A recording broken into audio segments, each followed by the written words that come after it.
When my friends suggested checking out the new horror escape room downtown, I reluctantly agreed to go along. I've never been a huge fan of tight spaces or jump scares. But they insisted it would be a fun adrenaline rush.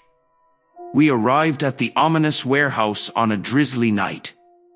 Fog swirled around the Night Terror's escape room facade, complete with boarded-up windows and bloody handprints.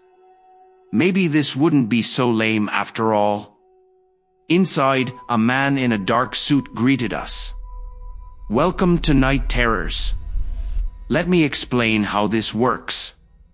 You have 1 hour to escape this simulated haunted house using clues hidden around the rooms. An actor will follow and try to spook you while you search." We signed waivers swearing not to sue if we got scared out of our wits.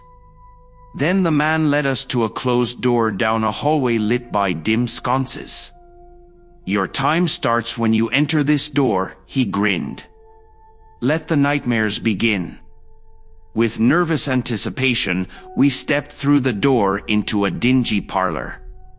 A clock on the wall ticked down from 60:00. We split up, feeling along walls for clues. Almost immediately, strange thuds and knocks echoed around us.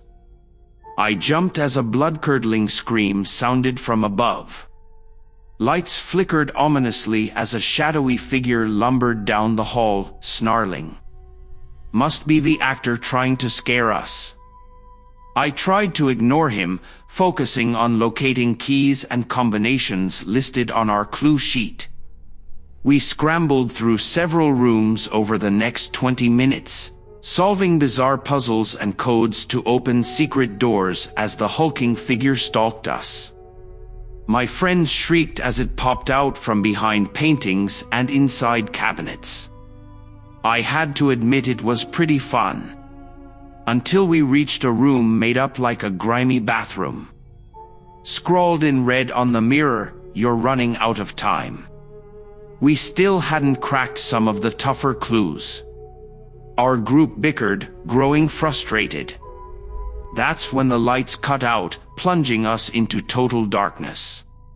Someone screamed nearby, footsteps stumbled. A match was struck, faintly illuminating the room. The actor wasn't around. It was just my friends and I alone in the dark. Is this part of the game?" someone whispered. Before we could respond, a horrifyingly deep voice rasped from the blackness. "What's wrong? Don't you like the dark?" The match blew out. Chaos erupted as we scattered. My heart hammered. This didn't seem like part of the act. Something felt wrong. I crashed through a door into a small closet. Feeling my way along the walls, I somehow activated a latch and a hidden passageway opened up. I slipped inside, silently closing it behind me. Pressed against the door, I could hear muffled shrieks as the group got separated. That eerie voice continued taunting them. Where was the staff to halt the game? Unsure what else to do, I followed the passage blindly. It had to lead somewhere safe. My hands groped along, feeling dirt and exposed pipes. This must be behind the scenes. Then I tripped over a large lump on the floor. Keeping one hand on the wall, I cautiously felt around the soft mass. My fingers slid into something wet and sticky, blood. I yanked my hand back in revulsion as realization hit. This was a real body crumpled on the floor. Bile rising in my throat, I forged ahead desperately until a faint light appeared. The passage opened into a cluttered storage area. I could make out the actor's costume and props hung along the wall, rubber axes and chainsaws, severed limbs, zombie masks. Peering closer, my blood turned to ice in my veins. Scattered amidst the rubber limbs were actual human body parts, fingers, ears, clumps of hair. and photos of terrified people pinned up like trophies around a stained ritualistic altar. The truth sank in like a rock in my gut. This was no simulation. All was sickeningly real. We were trapped in a sadistic madman's hunting ground. I whipped around to retreat back down the passage, but collided with a large figure in the doorway. I screamed as the looming man's hands clasped around my skull, lifting me off my feet effortlessly. He cackled, breath reeking of rot. Survival instinct kicked in. I twisted and flailed like a wild animal, jabbing my fingers into his eyes. With a howl he dropped me, clutching his face. I landed hard but scrambled up, vaulting over him and racing back through the dark passageway. His enraged roars rang out behind me as he gave pursuit. At last I emerged back in the bathroom, dimly lit now, door flung open to the hall. My friends huddled inside, sobbing. No sign of our attacker, he was still stalking me. They screamed when they saw me, my shirt soaked with blood from the body I'd tripped over. There was no time to explain.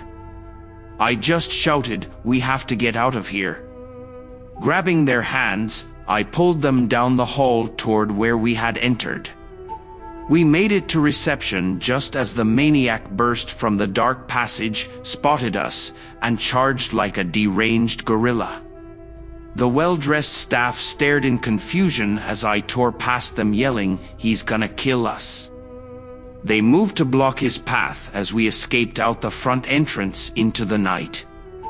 People on the busy downtown street shouted in surprise as we collapsed onto the sidewalk, clothes torn and drenched in blood. Moments later, police swarmed the building and apprehended the madman inside. As the victims gave tearful statements to detectives, the police pieced together the whole horrific story. The escape room owner was just a front for the killer to lure in victims. He had elaborate torture chambers rigged up downstairs where he'd drag people for days before ending their misery. We barely escaped becoming his next trophy kills, saved only by frantic primal instinct. They found remains of over a dozen victims inside that hell house. The authorities tried keeping the incident quiet to avoid hysteria.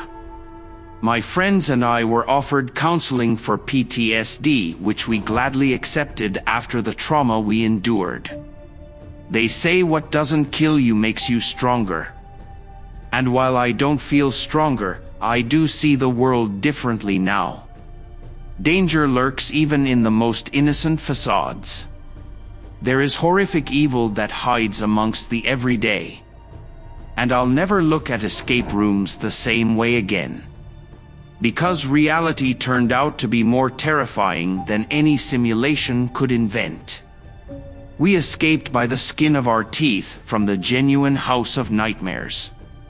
So next time you see an ominous building inviting you in for thrills and chills, consider the invitation carefully.